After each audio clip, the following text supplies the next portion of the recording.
농부들이 밭에 씨를 뿌리려면 그 전에 그 물에다가 이 씨를 좀 담가 놓는다고 합니다. 일정 시간 담가두면 이 씨앗이 발화된다 그러죠. 씨앗이 싹이 트는 것이 조금 더 좀 활성화되는 것이죠. 그만큼 싹을 잘 틔우게 된다는 것입니다. 굉장히 지혜로운 방법입니다. 보면 가만 보면 농사 짓는 방법에 온갖 지혜가 다 담겨 있는 것 같습니다. 이 시간에 우리 북일교회 우리 최고 일꾼들이시죠. 우리 여전도에 헌신 예배를 드리게 되는데, 마찬가지로 하나님의 일을 하는 일꾼들도 물에 담근 씨앗을 사용하면 좋다. 물에 담근 씨앗을 뿌려야 된다, 이렇게 말합니다.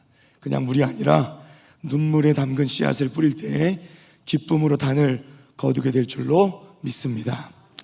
오늘 말씀 좀 살펴보면서 우리가 잘 아는 말씀이기도 하지만 하나님께 우리에게 주시는 이 말씀, 시편 126편의 말씀의 은혜를 함께 나누고자 합니다. 우리 1절 말씀부터 우리 잠깐 보겠습니다. 시편 126편 1절 말씀.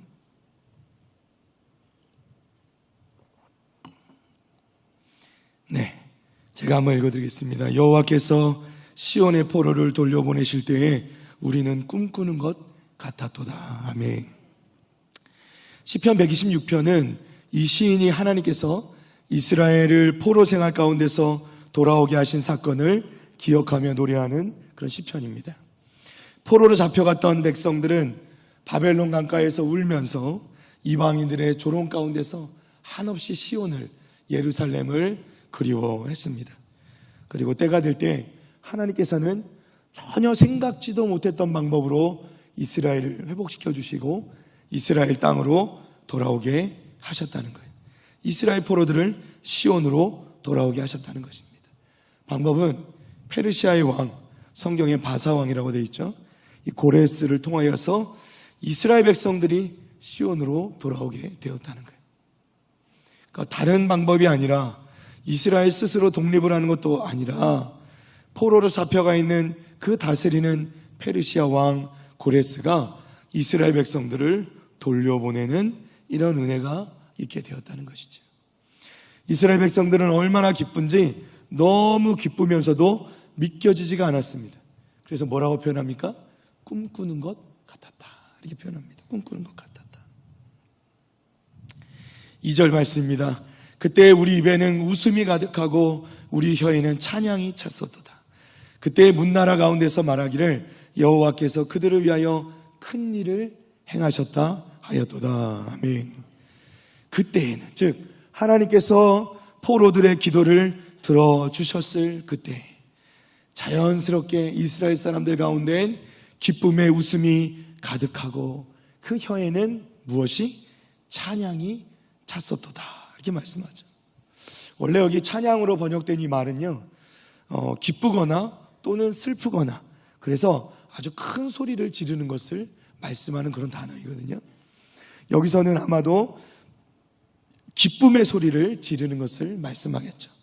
그런데 어떻게 생각해 보면 우리가 너무 기쁘면 눈물도 나고, 지금 오랜만에 너무 오랜 기간 떨어져 있던 이 포로 생활을 하던 이들이 자신의 고향 땅으로 돌아왔을 때는 너무 기쁘기도 하고 또 너무 감격하고, 어떤 면에서는 참 그 감격이 너무 겨워서 통곡하며 울부짖는 소리도 들렸을 거란 말이죠. 그래서 이 표현 그대로 그야말로 그들의 혀에는 찬양이 찼었다.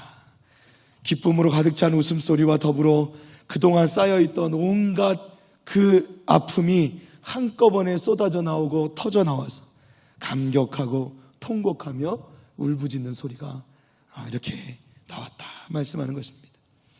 그것이 기쁨이든 감격이든 하나님께서 행하신 일에 도무지 소망이 없고 희망이 없던 이 이스라엘 백성들 가운데 하나님께서 행하신 그 큰 일로 인한 기쁨이 찾아오게 된 줄로 믿습니다. 이 소식이요, 이스라엘뿐만 아니라 주변에 문나라라고 표현된 주변 국가들로 퍼져나갑니다. 이들은 자신들이 경험한 것도 아니고 자신의 나라 또는 자신의 백성 일도 아닌데도 불구하고 이들은 그저 듣고 본 것에 불과하지만, 그럼에도 불구하고 이 사람들이 어떻게 하냐면 이스라엘 백성들의 입이 아니라 이 이방 나라 사람들의 입을 통해서 여호와 하나님께서 저들에게 큰 일을 행하셨다, 이렇게 고백하게 하셨다는 것이에요. 사랑하는 성도 여러분, 이것이 바로 복음인 줄로 믿습니다. 복음은 그저 자연스럽게 흘러가는 것이죠. 바이러스만 전염되는 게 아니라 복음도 전도되는 것입니다. 여호와께서, 누가요? 여호와께서 누구를 위하여? 그들을 위하여. 그들이 누구죠? 이스라엘 백성들을 위하여 무엇을 행하셨어요? 큰 일을 행하셨다. 따라합니다. 여호와께서 그들을 위하여 큰 일을 행하셨다. 할렐루야. 이것이 그들의 입술을 통하여서, 이방 나라 백성들의 입술을 통하여서 전하여지더라는 것이죠. 사랑하는 우리 부교회 성도 여러분, 또 사랑하는 우리 여전도 회원 여러분, 여러분들이 하시는 일들이 소문을 타고 입소문을 통하여서 하나님께서 우리 여전도 회원들을 통하여서 위하여서 큰 일을 행하셨다, 이런 소식을 많이 듣게 되기를 바랍니다. 이제 코로나도 조금 잠잠해지고 이제 일도 할만한데 아직도 몸이 여기저기 뻣뻣하고 굳어서 일을 못하면 안 되고, 이제는 좀 여러분들에게 주어진 일들을 마음껏 할 수 있는 그런 기회가 여러분들에게 주어질 줄로 믿습니다. 여러분, 이제 우리 지역장도 움직이고 권사님들도 지금 벌써 계획 잡아 움직이고 남전도에도 움직이고 있고요. 이 모든 것의 핵심으로 여전도 회원들인데, 우리 여전도 회원들이 한번 움직여보는 그런 놀라운 은혜가 있으시기를 바라고, 뿐만 아니라 그저 일하는 것 좋습니다. 우리가 사역하는데 그 사역의 기본은, 그 무엇보다 사역의 기본은 먼저 기도하는 일인 줄로 믿습니다. 그래서 우리가 먼저 기도하는 일에 열심히 움직여지고 하나님께서 큰 일을 행하시는 역사를 경험하게 되는 우리 모든 여전도 회원들 다 되시기를 주님의 이름으로 간절히 축원합니다. 자, 3절 말씀으로 넘어갑니다. 여호와께서 우리를 위하여 큰 일을 행하셨으니 우리는 기쁘도다 말씀합니다. 3절에서는 2절에 그 이방 백성들의 입술로만 전해진 것이 아니라 이제 스스로 우리 이스라엘 백성들이 스스로 반복하면서 그것을 더 강화해서 얘기합니다. 여호와께서 우리를 위하여 큰 일을 행하셨다. 우리는 기쁘도다 말씀하는 거죠. 정말 그렇다는 것이죠.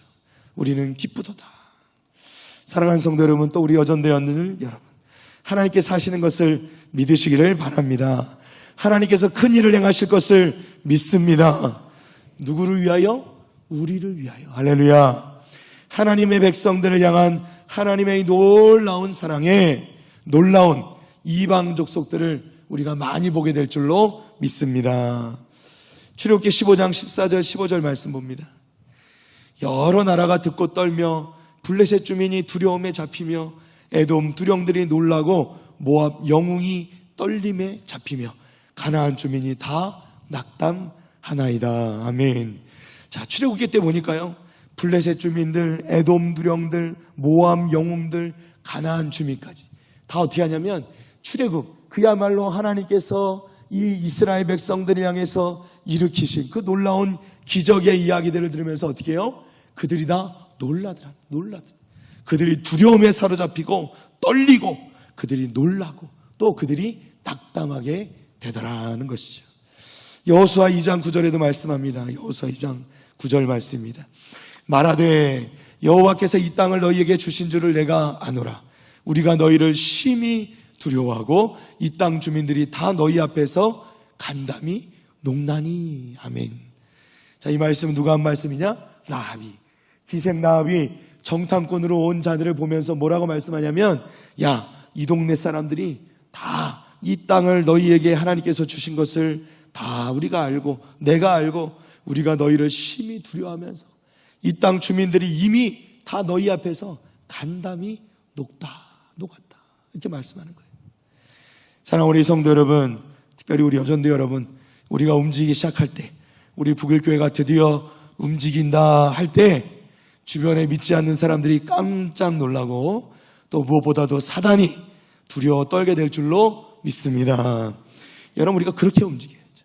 사단이 부리는 그 마귀들이 다 간담이 서늘해져서 그들이 간담이 녹게 될 줄 믿습니다. 구약에서만 이런 일이 있는 게 아니죠. 신약에도 보십시오. 누가복음 7장 16절 17절입니다. 모든 사람이 두려워하며 하나님께 영광을 돌려 이르되 큰 선지자가 우리 가운데 일어나셨다 하고 또 하나님께서 자기 백성을 돌보셨다 하더라. 예수께 대한 이 소문이 온 유대와 사방에 두루 퍼지니라. 할렐루야. 그야말로 예수 그리스도께서, 예수님께서 능력을 행하시기 시작하니까 어떤 일이 벌어집니까? 온 유대와 사방에 소문이 퍼집니다. 하나님께서 자기 백성을 돌보셨다. 소문이 퍼지기 시작하더라는 거예요. 사랑하는 성도 여러분, 우리 북일교회, 특별히 우리 여전도회 회원들이 움직이기 시작할 때, 저도 말로만 듣던, 전에만 듣던 우리 여전도회 회원들이 능력 있게 사역을 시작하실 때 하나님께서 여러분을 통하여서 놀라운 사역들을, 놀랍고 놀라운 사역들을 시작하게 하실 줄 믿습니다. 할렐루야. 여러분들 담대하시길 바라고요. 두려워하지 마시고 담대하게 여러분의 맡겨진 일들을 정말 재미있고 즐겁게 힘차게 해나가신 우리 여전대원들 다 되시기를 주님의 이름으로 다시 한번 간절히 축원합니다. 축원합니다. 기대가 됩니다. 4절 말씀입니다. 여호와여 우리의 포로를 남방 시내들 같이 돌려보내소서. 아멘. 자, 하나님께서 행하신 이 큰 일들을 경험하는데, 그것을 기억하고 기뻐하고 찬양하는데, 4절 말씀에 보면 이스라엘에 남아있는 포로들이 있더라는 거예요. 아직 완성된 것이 아니라는 말입니다.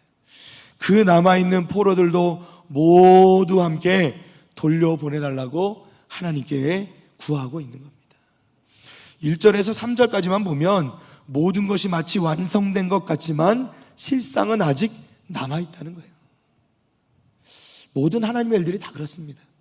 우리 구원의 완성은요, 하나님의 이 계획의 완성은, 구원의 계획의 완성은 주님이 이 땅에 다시 오시는 그날에 이루어지게 될 줄로 믿습니다. 다 끝난 것 같지만 아직 끝나지 않았다는 거예요. 그래서 우리는 끊임없이 영적 싸움을 싸워 나가야 하는 것이지, 우리에게 맡겨진 사명을 감당해 나가야 되는 겁니다. 우리가 멈추면, 우리가 쉬면 아무것도 되지 않아요. 이만하면 되겠지, 이쯤이면 되겠지, 이쯤이면 다 이루었지, 우리가 생각하는 순간 사단이 우리를 노린다는 겁니다. 절대로 방심하면 안 된다는 거예요. 그래서 우리는 끊임없이 깨어서 기도하며 이 영적 싸움을 싸워 나가야 한다는 것입니다. 이 4절 말씀에 보면 우리의 포로를 남방 시내들 같이 돌려보내소서, 이렇게 말씀합니다. 남방 시내들 같이.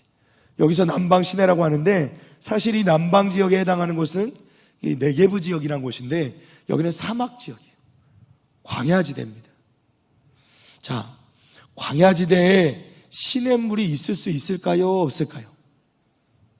있을 수가 없다는 것이죠. 자, 시편 기자는 남방 시내들 같이 돌려보내소서, 이렇게 말씀하는데, 실상 이 남방의 네게브 지역에는 시냇물이 없다니까요. 없습니다. 그런데 어떻게 그 남방 시내들 같이 돌려보내소서 이렇게 구하고 있는가? 남방 지역에 시내가 없다고 말씀드렸습니다. 그런데 이 지역엔요, 특별한 시냇물이 있는데, 그게 뭐냐면 와디라고 부르는 시냇물이에요. 이 와디는 뭐냐면요, 이 이스라엘의 광야 지역에는 우기와 건기가 있는데, 비가 내리는 우기, 비가 내리지 않는 건기, 건기에는 바짝 말라 있어서 그곳이 전부 광야이지만, 우기가 돼서 비가 내리기 시작하면 없던 곳에 시냇물이 뚫리고 없던 곳에 물이 흐르기 시작한다는 거예요. 그 시내를 뭐라고 얘기하냐면 와디라 부른다는 겁니다. 이곳이 어디입니까? 바로 이 시편 기자가 얘기하는 남방 시내들인 거예요. 사랑하는 성도 여러분, 남방 시내는 그야말로 이 남방에, 이 광야에, 이 사막에 시내가 흐르려면 어떤 일이 벌어져야 돼요? 비가 내려야 됩니다. 누가 비를 내려주십니까? 하나님께서. 하나님의 전적인 은혜로 하나님께서 비를 내려주셔야, 하나님의 은혜의 비가 내려야, 하나님의 역사하심이 있어야 남방에 시내가 흐른다는 것입니다. 즉 남아있는 이 이스라엘의 포로들이 돌아오는 방법은 자연적으로는 도저히 불가능한 것이고, 오직 하나님의 그 능력의 역사가, 하나님의 기적의 역사가 일어날 때만 그 시대가 흐르고 이스라엘 백성들이, 그 포로된 자들이 돌아오게 되는 줄로 믿습니다. 모든 것이 하나님의 은혜가 아니면 되어질 수 없는 일이라는 거예요. 사랑하는 성도 여러분, 또 우리 여전대원 여러분, 우리 가운데도 도저히 해결될 수 없는 일이 있어요. 그러한 일들이 있습니다. 자연적으로는 불가능한 일들이 분명히 있다는 거예요. 그럼 이것을 어떻게 합니까? 이것이 시내처럼 남방의 시내들처럼 흘러 내려와야 가능한 일이라는 거예요. 그것은 오직 하나님의 은혜로, 하나님의 전적인 크신 은혜로만 되는 줄로 믿습니다. 그러하기 때문에 우리는 끊임없이 하나님께 어떻게 해요? 기도해야 하는 것이죠. 하나님께 구해야 되는 거예요. 우리가 하나님께 구할 때 해결되는 줄 믿습니다. 기도해야 되는 것이죠. 제가 이제 어제 그제 이 부산에서 이 금요 철야에 관한 세미나를 듣고 왔습니다. 금요 철야. 제가 한번 말씀드렸는데, 일부 때는 잠깐 말씀드렸는데, 금요 철야 기도에 관한 세미나가 있는 거예요. 저희는 금요 기도회를 지금도 하고 있기 때문에 뭐 그걸 세미나를 들을 필요가 있느냐 하지만요, 지금 현재 한국 교회에 많은 교회들이 심야 기도회가 사라지고 있다는 거예요. 의외로 거의 남아있지 않습니까? 기껏해야 명목을 유지하는 게 그냥 1시간? 길어야 1시간 반? 그야말로 이름도 이제 바뀌어서요, 심야 저녁 기도회. 철야 기도회라고 하기에는 좀 민망하죠. 철야가 아니니까. 밤을 넘기질 않으니까요. 그래서 심야 저녁 기도회로 바뀌어간다는 거예요. 그런데 여러분, 이것이 한국교회의 가장 큰 위기다 말씀하는 거예요. 여러분, 우리 가운데 기도가 끊어지면 한국교회가 위기가 오게 되는 것입니다. 우리가 걱정해야 될 일이에요. 우리가 걱정해야 될 일이 무슨 경제적으로 어려움이 오고 이런 것보다 진짜 걱정해야 될 일은 기도 소리가 사라져 간다는 겁니다. 다른 어떤 것이 위기가 아니라 기도 소리가 사라져 가는 거예요. 특별히 이제 그 수영록교회 강의를 하시는 이규현 목사님, 담임 목사님께서 여러분 철야 기도가 정말 중요해요. 그 수영록교회가 진짜 지금도 이렇게 능력으로, 우리 한번 제가 나눴죠. 원로목사님 그렇게 소천하시면서도 그 은혜가 끼치지는 그 핵심에 뭐가 있냐면 그 철야 기도가 있다는 거예요. 기도의 그 DNA와 그 기도가 문화가 되어 있는 것들이 깔려 있다는 거예요. 그 교회가 살아난다는 거예요. 제가 이 집회를 그 이제 세미나를 들으면서 제가 큰 은혜가 됐습니다. 무엇보다 우리 북일교회는 살아있구나. 우리 북일교회는 소망이 있구나. 제가 오자마자 우리 새벽같이 와가지고요, 우리 교육자들 회의하면서 부교육자들하고 앉아서 그 얘기했어요. 제가 이걸 나눴습니다. 여러분, 근데 가서 보니까 우리 북일교회가 소망이 되더라. 왜냐? 우리 기도가 살아있으니까. 그래도 여전히 우리는 기도회가 살아있으니까. 그래도 우리는 여전히 금요 성령 집회로 살아있으니까. 우리 성령 집회에 오니까 우리 여기 계신 분들은 다 오시지만은 우리 여전히 방송으로 또 예배 드리시는 분들이 계시니까 영상으로 안타깝죠. 성령 집회가 너무 은혜롭게 우리가 부르짖어 기도하는데 그 자리에 있는 것, 그것만으로 은혜가 되고 너무너무 좋은데 어떻게 말을 할 수가 없고 경험해 보시면 좋겠는데, 우리 북일교회는 준비가 다 되어 있습니다. 이제 시작하면 되고요, 우리 여전대원들도 마찬가지로 이제 시작하면 됩니다. 우리가 움직이기 시작하면 포로되고 묶였던 자들이 돌아오게 될 줄로 믿습니다. 오늘 또 풀리니까 새 가족이 와요. 얼마나 감사한지. 이 코로나 시국에 여전한데. 제가 우리 신방하면서, 대신방하면서 우리 집사님 한 분 대신방을 하는데 집사님 간증하시더라고요. 뭐라고 간증하냐면, 언제 어떻게 이 남편이 이렇게 교회 좀 같이 나갔으면 좋겠는데 이제 좀 회복하고 나가면 좋겠는데 남편에게 움직이질 않으니까 뭐라고 얘기해야 될지 모르겠더라는 거예요. 근데 어느 날 갑자기 남편이 먼저 오시더니, 금요일 날이 주말 부부신데 멀리로 직장을 다니시는데 금요일 날 오자마자 여보 오늘 우리 금요 철야 기도회 가자고 하시더라는 거예요. 얼마나 기쁜지 얼른 채비해가지고 따라 나서서 성령 집회 오셔서 은혜 받고 그 주부터 주일날 다시 예배드리러 오신다는 거 아닙니까? 제가 말씀드리는 이유가 있습니다. 우리가 좀 이것을 우리도 DNA 삼고, 그러니까 우리의 몸에다가 이 금요 성령 집회와 이 말씀 집회를 좀 마음에 새기고, 그리고 우리 이것을 좀 문화로 만들었으면 좋겠습니다. 우리 가운데 어떠한 문제가 있으면요, 문제가 있는 사람이 있으면 만나면 뭐라고 얘기하냐면, 그 문제에 씨름하지 말고 금요 성령 집회에 나와라. 부부가 사이가 안 좋다 그러면 뭐라고 여러분이 조언하지 마시고요, 여러분 입을 다물고 금요 성령 집회에 나와라. 자녀가 속 썩인다고 고민을 말하면 어떻게 해요? 다른 말 하실 필요 없이 금요 성령 집회에 나와라. 이렇게 말씀하는 우리 성도들 다 되시기를 축복합니다. 우리 여전대원들은 특히나 더 무슨 일이 있어도 우리 말로 하지 말고 금요 성령 집회에 나오십시오. 그러면 다 해결됩니다. 우리가 이렇게 간증할 수 있는 우리 부결교회 모든 성도들, 특별히 여전대원들 다 되시기를 주님의 이름으로 축복합니다. 우리가 기도하지 않으면 안 되는 거죠. 기도하면 되는 거고요, 기도하지 않으면 안 되는 거고. 우리 원로 목사님 때부터 그렇게 우리가 힘있게 부결교회가 달려올 수 있었던 이유, 어떤 것에 있는 것 같습니까? 저는 분명히 말씀합니다. 기도에 있는 겁니다. 기도하니까 된 겁니다. 기도가 없었으면 어떤 일도 되지 않았을 겁니다. 어떤 사역도 이끌어갈 수 없었을 겁니다. 기도하니까 된 거예요.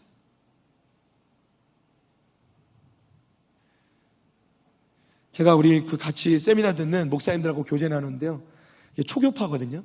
감리교 목사님도 있고, 성결교 목사님, 순복음교회도 있고, 고신층 목사님도 있고, 물론 우리 합동층, 통합층 목사님도 있고. 서로 이야기를 나누는데요, 이 목사님들이 그 세미나 듣고 막 너무 은혜를 받았다 그러면서, 어떻게 지금도 이렇게 막 통성으로 기도하고 주여 삼창을 하면서 기도하는 교회가 있을 수가 있냐고, 이런 은혜를 막 나누더라고요. 저는 아무 말 안 했습니다. 이거 당연히 하고 있는데, 우리는 하고 있는데, 우리 매일 새벽마다 하는데, 우리는 금요 성령 집회도 있는데, 철야하는데. 제가 조금 아쉬운 건 수영록 교회가 새벽 1시까지 하더라고요. 저희 12시 반까지 하는데 조금 그게 아쉽더라고요. 뭐 그게 중요한 게 아니라, 여러분 정말 우리가 또 기도하면서 채워지면 되는 거니까. 사랑하는 성도 여러분, 우리 부결교회, 우리 여전대원 여러분, 우리 부결교회 할 수 있습니다. 해왔고 하고 있고 앞으로도 할 것입니다. 우리가 이렇게 하면, 말씀드렸죠? 포로된 자들, 묶였던 자들, 코로나를 핑계로 묶였던 자들, 세상에 그 즐거움에 빠져서 발 빼기가 어려워서 돌아오지 못하는 우리 성도들, 또 믿지 않는 사람들, 주님께로 돌아오게 되는 역사가 있게 될 줄 믿습니다. 자, 5절과 6절 말씀입니다. 눈물을 흘리며 씨를 뿌리는 자는 기쁨으로 거두리로다. 울며 씨를 뿌리러 나가는 자는 반드시 기쁨으로 그 곡식단을 가지고 돌아오리로다. 아멘. 할렐루야. 하나님 말씀에는요, 서로 모순되어 보이는 것 같은 말씀들이 많이 있죠. 이 말씀도 마찬가지입니다. 눈물을 흘리며 씨를 뿌린대요. 눈물을 흘리며 씨를 뿌린다. 여러분, 씨를 뿌리는 일은요, 씨 뿌리는 사람은, 농부는 추수할 것을 바라보며 씨를 뿌리지 않습니까? 사실은 농사 짓는 전부라를 생각하면 씨를 뿌리는 게 어쩌면 좀 그래도 쉬운 편에 속하지 않겠어요? 씨를 뿌리면서 기쁘고 즐거운 일로 알아야 되지 않겠습니까? 근데 오늘 말씀해 보니까요, 씨를 뿌리는 사람의 기대에 가득 차 있어야 되는데 눈물로 씨를 뿌린대요. 눈물로 씨를 뿌려. 어떻게 눈물로 씨를 뿌릴까? 오히려 말씀을 보잖아요. 그럼 오히려 씨를 뿌리되 눈물을 흘리며 뿌리라고 권면을 하는 것 같아요. 야, 너희 씨를 뿌리되 울면서 뿌려야 돼. 눈물을 흘리면서 뿌려야 돼. 이렇게 말씀하고 있습니다. 오히려 이 말씀의 맥락을 보니까 씨를 뿌리는데 눈물을 흘리지 않으면 안 된다는 거예요. 눈물을 흘려가면서 뿌려야 된다. 눈물로 씨를 뿌리라. 씨를 뿌리러 가는데 왜 눈물이 날까요? 이 상황을 생각해 보면 땅이 황폐화되었기 때문에, 오랜 포로 생활로 멀리 떠나져 있었기 때문에 돌아온 고향 땅은 성벽은 무너지고요, 땅은 농사짓지 않아서 완전히 척박해져 버린 황폐화된 땅을 보는 겁니다. 현실이 녹록치 않은 거죠. 그래서 눈물이 나는 거예요. 땅을 경작할 사람이 없어 황무지가 되어버린 그 땅을 보면서 눈물이 나는 겁니다. 그럼에도 불구하고 소망을 가지고 씨를 뿌리러 나가는 거예요. 현실은 황폐한 광야 같은 상황에 눈물이 나지 않을 수 없지만 그럼에도 불구하고 우리는 씨를 뿌려야 된다는 거예요. 우리 현실이 광야 같고 눈물을 흘릴 수밖에 없는 상황일지라도 그래도 우리는 씨를 뿌려야 한다는 겁니다. 왜요? 그래야 소망이 있기 때문에. 현실을 생각하면 광야일 뿐이고 척박하고 메말라 있어서 도무지 답이 보이지 않지만 하염없이 눈물이 흐르지만 그 눈물 닦아가면서 우리가 씨를 뿌릴 때 그래야 기쁨으로 거둘 소망이 생긴다는 것입니다. 우리는 눈물을 닦아내며 씨를 뿌릴 수 있어야 합니다. 혹시 그 떨어진 씨앗이 싹을 틔우지 못한다고 해도 우리는 어떻게 해요? 또 뿌리는 거예요. 또 뿌려야죠. 싹을 틔우지 못한 씨앗이 죽게 되겠죠? 그러나 그 죽은 씨는 어떻게 해요? 다음 씨를 위한 밑거름이 되는 거예요. 더 잘할 수 있도록 도움이 되는 거예요. 이것이 하나님이 세우신 법칙입니다. 이스라엘은 절망적인 상황 속에서 울며 주저앉아 있지만 않았습니다. 그들은 기쁨으로 단을 거둘 소망을 가지고 그 꿈을 가지고 울면서도 눈물을 흘리면서도 그 눈물을 닦아내며 다시 일어나 나가 씨를 뿌렸다는 거죠. 때로는 손해를 입고 때로는 피해를 입고 때로는 상처받을 때도 계속해서 전진해 나가는 거예요. 문제를 딛고 일어서는 것이죠. 주저앉아 있으면 아무것도 되지 않습니다. 다시 일어나야죠.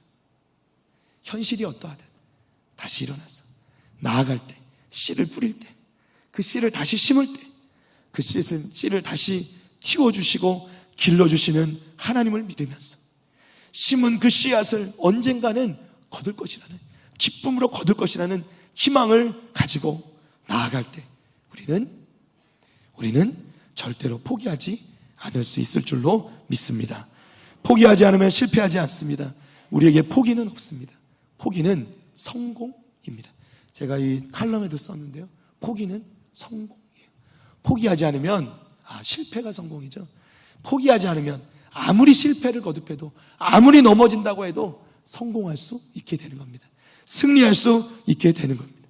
왜냐하면 최종적인 승리를 이미 우리 주님께서 행하셨기 때문이고 이루셨기 때문입니다. 우리가 이때를 지나고 나면요, 사람들이 항상 하는 얘기 있죠. 세월 지나면 낙담했던 시절, 옛날 시절을 얘기하면서 그때가 좋았다. 그죠? 그때가 제일 좋았다. 우리는 믿음은 눈물을 흘리며 주저앉아 있는 것이 아니라 다시 씨를 뿌리며 기쁨으로 단을 거둘 희망을 가지는 것입니다. 포기하지 않으면 무조건 이기는 겁니다. 한번 외쳐볼까요? 승리합시다. 승리합시다. 포기하지 않으면요, 무조건 이깁니다. 또 눈물로 씨를 뿌립니다. 눈물로 씨를 뿌린다는 것은 또 어떤 의미가 있냐면, 씨앗에 말씀드렸죠? 물이 필요하다는 거예요. 특별히 눈물이 필요하다는 겁니다. 씨앗이 발아하는데, 싹을 틔우는데 물이 필요하듯이 우리 신앙생활에도 물이 필요하다는 겁니다.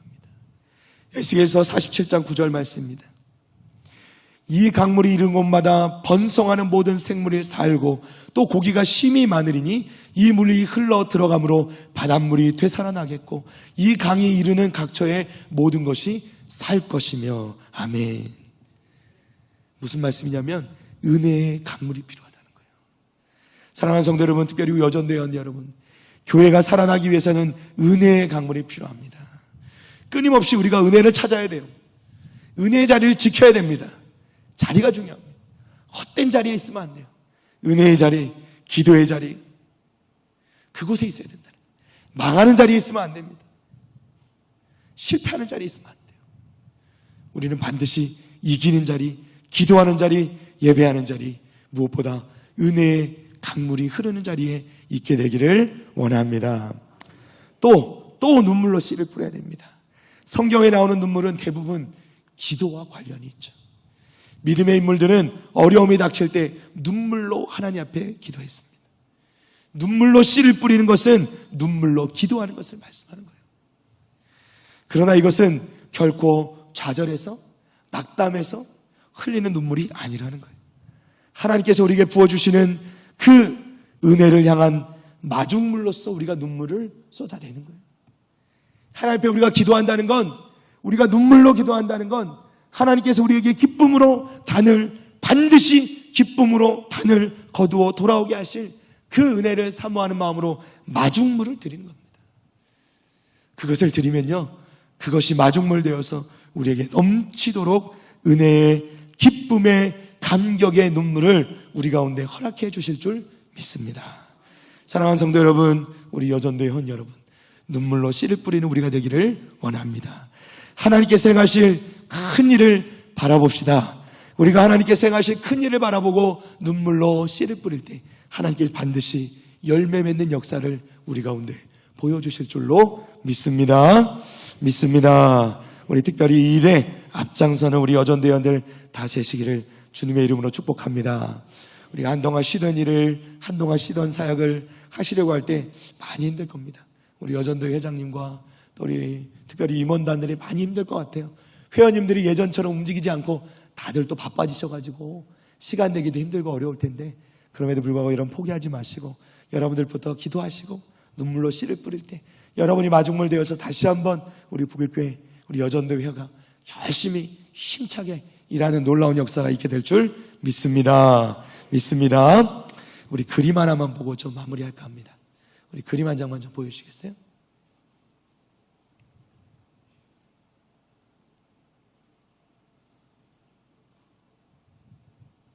네, 첫 번째 그림인데요, 유명한 화가인 밀레. 밀레 하면 생각나는 게 만종, 그렇죠? 이삭줍기, 이런 이제 그림들이 생각나는데, 이 밀레가 그린 씨 뿌리는 사람이라는 작품입니다. 이 밀레는요, 굉장히 가난한 집안에 살았습니다. 그리고 스스로도 너무너무 가난해서 이 밀레가 자신의 그 동생에게, 사랑하는 동생에게 쓴 편지를 보면 자신이 너무 가난해서 정말 죽고 싶다 할 정도로 그런 이야기들을 하면서, 이 밀레의 그림을 보면 매우 어둡고 색깔도 어둡고 정말 그림에 재능도 많고 천재적인 재능을 가졌지만 그 자신의 인생 가운데 그 인생의 마치 광야 같은 그 가난함에 찌들어서 이 그림이 항상 어두운 것을 볼 수 있어요. 근데 이 다음 그림 한번 보여주시겠어요? 이 밀레를 굉장히 좋아하고 존경하고 이 밀레를 따랐던 사람이 누구냐면 빈센트 반 고흐라는 화가입니다. 이 고흐는요, 처음에 이 작품의 대부분이 이 밀레라는 화가의 그림을 따라 그리는 것으로 시작했어요. 이 그림을 본따서 그리고 그림을 연습을 하는 거죠. 그런데 이 밀레와 고흐의 차이점이 있는데, 이 고흐의 그림은 색깔이 어때요? 밝아요. 색깔이 다릅니다. 자, 그리고 이 고흐의 작품 중에 역작이 하나 있는데 다음 마지막 그림을 보여주십시오. 자, 씨 뿌리는 사람이라는 똑같은 제목의 그림입니다. 자, 그런데 색깔이 어때요? 완전히 밝죠. 그렇죠. 그리고 이 당시의 어떤 현실이나 상황들로 봐서는 결코 녹록지 않은 상황이에요. 광야 같은 상황이에요. 그 상황을 그대로 그림으로 옮기면요, 아마도 저 하늘 색깔이 잿빛으로 물들어야 됩니다. 시커먼 색깔이어야 돼요. 밀레처럼 시커먼 색깔이 나와야 됩니다. 그런데 이 고흐는 뭐라고 얘기하냐면, 내가 바라보는 현실은 다르다는 거예요. 내가 바라보는 그 현실 가운데 그대로 내가 그림을 그리면 그것은 진정한 화가가 아니다. 나는 내가 바라보는, 그리고 내가 소망하는, 내가 꿈꾸는 그 모습을 이 화폭에 담고 그림을 그린다는 거예요. 이 고은은 또 독실한 크리스찬이기도 했고 예수님을 믿는, 그래서 우리 그림 다시 한번 보이시면 저 그림의 뒤편에 해당하는 아주 눈에 잘 보이는 게 있죠. 뭐죠? 태양이 보이잖아요. 태양이, 그죠? 이 태양이 금빛으로 되어 있잖아요. 이 고가 이 그림을 해설하면서 뭐라고 이야기하냐면 이 금빛 하늘의 금빛 태양이 바로 예수 그리스도, 우리 주님이시다. 주님이 보면 그 빛이요, 저 씨 뿌리는 사람의 뒤에로 쫙 비치면서 이 땅이 알록달록 아름다운 색깔로 물들어 있는 것을 봅니다. 씨 뿌리는 사람이 걸어가는 그 현실은, 씨 뿌리러 나가는 현실은 녹록치 않아요. 여전히 광야이고 여전히 힘든 현실 상황 가운데 있습니다. 그러나 그 뒤를 비추시며 그 뒤를 따라오시는 예수님의 그 놀라운 은혜의 태양이 비추게 될 때, 그 금빛 태양이 비추게 될 때 비로소 그 은혜의 태양 가운데 그 빛을 받아서 이 씨 뿌리는 사람의 그 인생이 밝게 빛나게 되는 줄로 믿습니다. 사랑하는 성도 여러분, 또 우리 여전대원 여러분, 우리의 현실이 녹록치 않을 수 있습니다. 여전히 코로나19, 우리가 이 거리두기가 해제되고 또 이 모든 제한들이 완전히 해제되었다고는 하지만 우리 여전히 마스크를 쓰고 있고 여전히 확진자들은 드러나고 있고 여전히 불편한 가운데 있습니다. 그럼에도 불구하고 우리는 현실을 보는 것이 아니라 하나님께서 앞으로 이루어 가실 일들을 바라보면서 이 시대 포스트 코로나라고 하죠.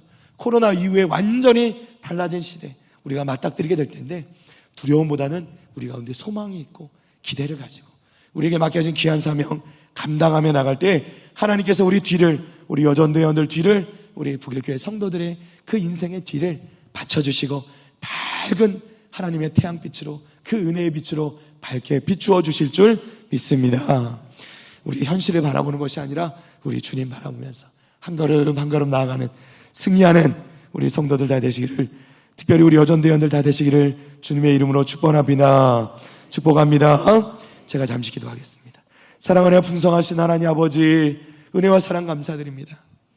우리 현실을 바라볼 때는 녹록치 아니하고 정말 우리가 마치 기쁨으로만 살 수 없는 상황 가운데 있지만 하나님께서 애초에 하나님께서 행하신 큰 일을 기대하고 소망하며 바라보면서, 또 우리의 현실이 그렇지 않을지라도 우리가 눈물로 씨를 뿌려 나갈 때 하나님께서 반드시 기쁨으로 단을 거두게 하실 것을 믿고 소망하며 우리 가운데 주어진 귀한 일들을, 그 씨 뿌린 일들을 온전히 감당하는 우리 모든 성도들, 특별히 여전대원들 다 될 수 있도록 주님 인도하여 주시옵소서.